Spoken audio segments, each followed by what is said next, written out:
before the first cities, there were those who watched.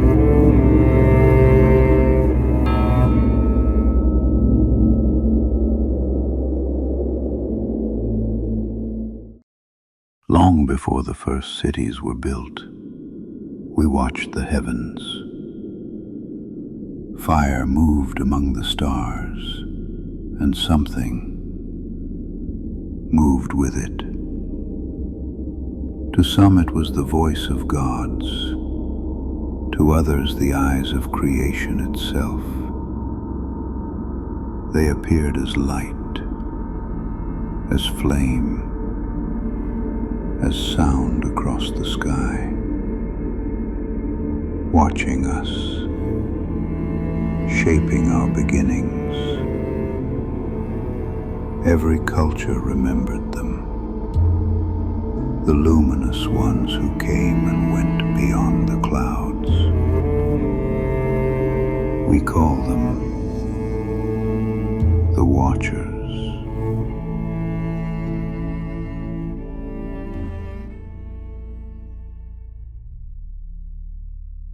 In the far north of Australia, among the sandstone cliffs, their faces still watch. The Wandjina, painted thousands of years ago, their eyes wide, their halos bright with cloud and rain. They were the givers of life and the bringers of storm, descending in light to teach the people and renew the land. No mouths, no words, only presence. When the lightning flashed, the sky itself seemed to remember them. In the lands of the Indus and the Ganges, the gods did not simply descend, they flew. The ancient texts speak of shining chariots, the Vimanas, ships that thundered through cloud and fire, carrying kings and sages between worlds. Far to the east, in China's dawn, astronomers recorded another mystery, a pearl of heaven that rose and fell, glowing brighter than the moon.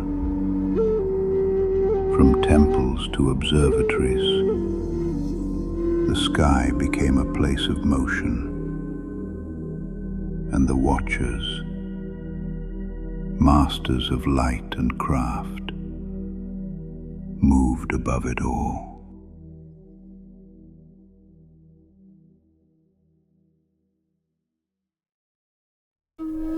Along the Nile, the watchers were given names. Ra, the sun that sailed each day across the heavens, guided by those who kept his path through darkness.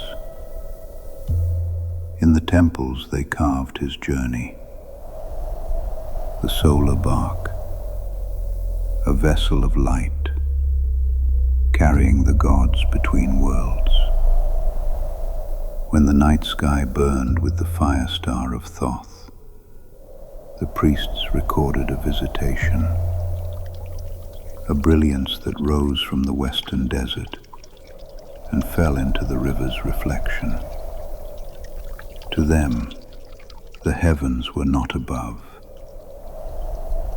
They were a doorway, and the watchers were its keepers. In the age of philosophers and legions, the sky again turned to fire. Historians wrote of shields that glowed like suns, round, metallic, and alive with motion.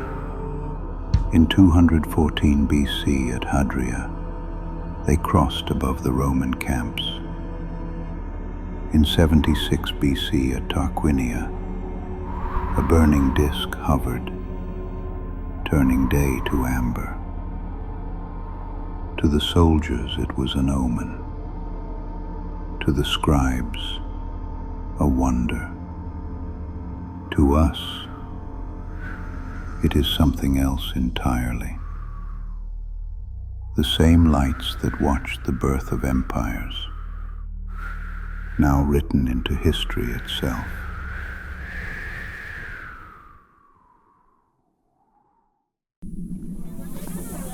In Japan's Edo period, one of the great masters looked to the sky and saw something strange.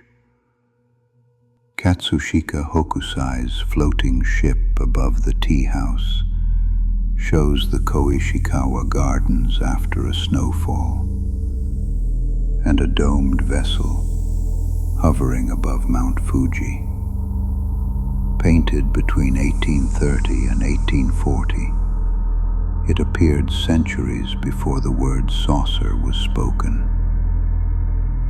Perhaps it was a symbol, perhaps a memory, a vision of the watchers preserved in ink and paper.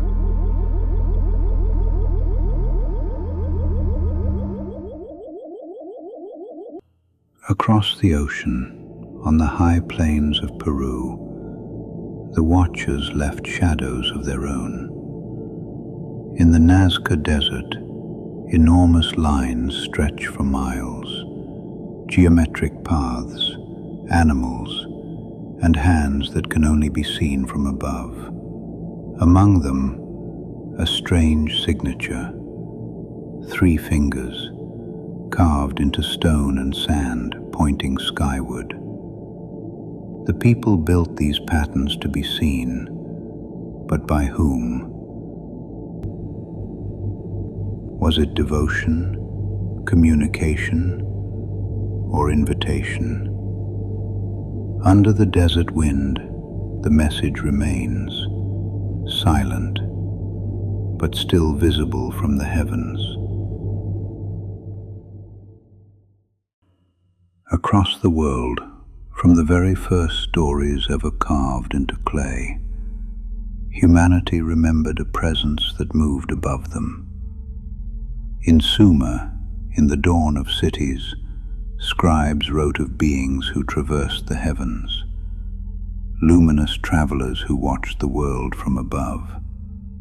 Far across the oceans, on painted cliffs in Australia, ancient hands recorded the same forms descending from the clouds.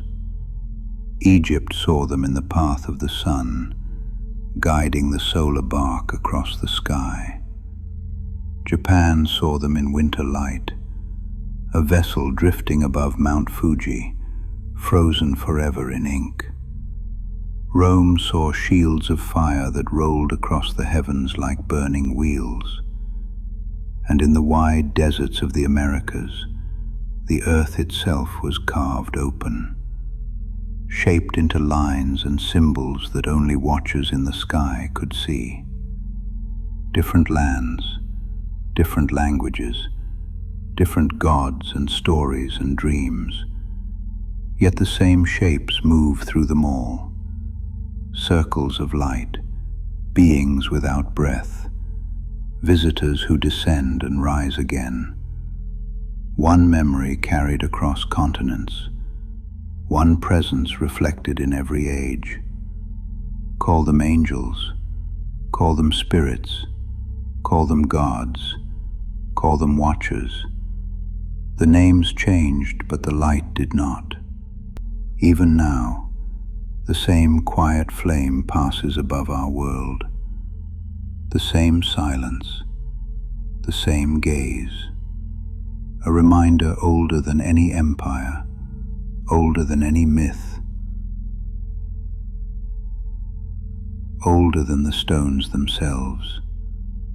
The watchers, the ones who came before, the ones who still watch.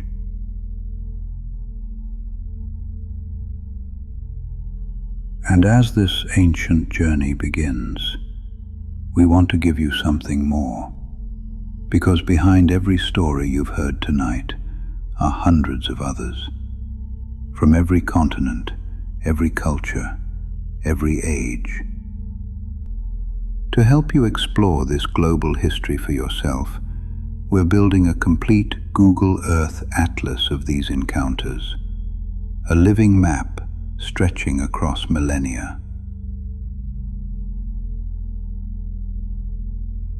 And alongside it, a searchable master spreadsheet of cases, dates, locations, sources, cultural context, hundreds of entries, and growing with every episode. And for those who want to dive deeper, we'll be releasing scholarly companion videos, examining the art, the texts, the archaeology, and the worldviews behind these encounters. The map, the database, the companion videos, all becoming available as the series grows. This is only the beginning. Thank you for watching episode 1 of the Watchers Project. We'll see you in the next chapter as we descend into Sumer.